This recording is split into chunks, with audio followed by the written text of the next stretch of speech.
دوباره چی بپزم؟ نپرس، فقط ببین و بپز.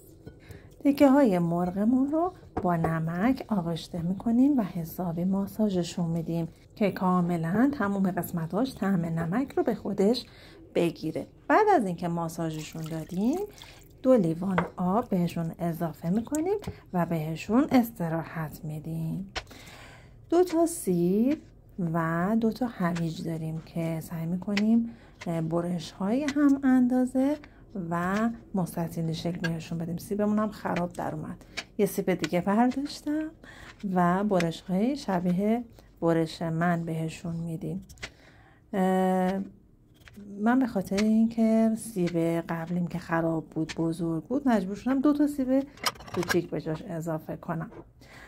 سیبا رو میریزیم توی ظرف و بعد میریم سراغ هویج هامون هم حلقه حلقه میکنم. هویج رو به خاطر اینکه بافت سخت‌تری داره و دیرتر میپزه سعی میکنیم حلقه های نازک بکنیم. اگه برش های بزرگ بکنیم ممکنه که دیرتر بپزه. پیازای من خیلی ریز بود، مجبور شدم 3 تا پیاز ریز بردارم. شما یه دونه پیاز درشت بردارین کاملا کافیه.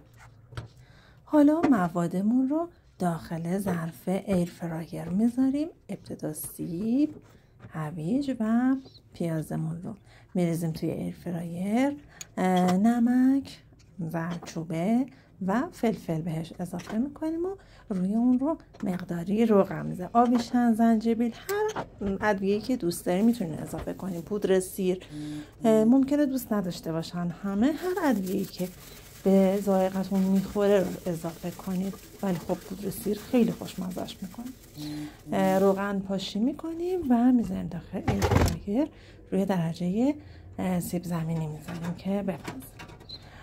بعد از اون یه نصف فلفل دلمه‌ای رو رنده کردم که فلفل دلمه‌ای به خاطر اون عطرش واقعا غذامون رو خیلی خوشمزه میکنه. این برای سس مرغمونه. 1 قاشق رب گوجه، 1 قاشق سس مایونز و حالا فلفل دلمه و ادویه هامون رو اضافه میکنیم.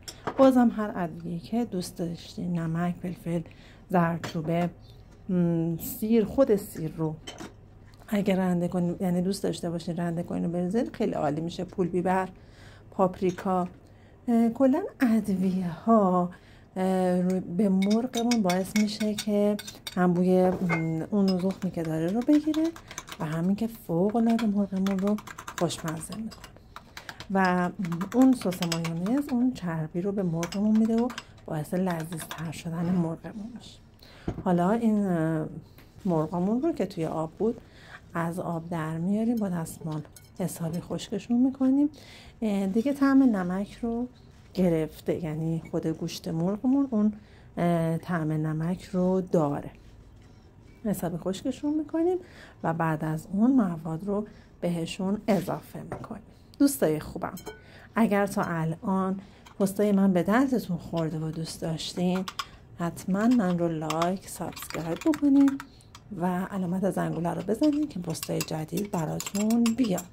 خوشحال میشم که برام کامنت بذارین و نظرتون رو در مورد مرغی که به روش من پختین حتما برام بنویسین.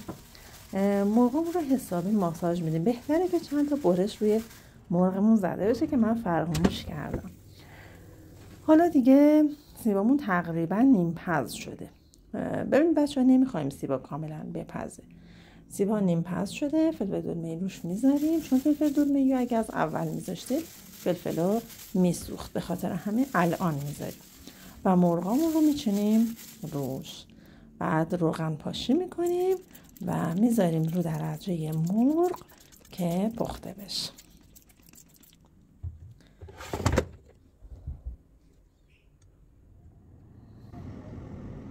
اینم از نتیجه کار. امیدوارم که دوست داشته باشین، بپزین و ازش لذت ببرین در کنار خانوادتون.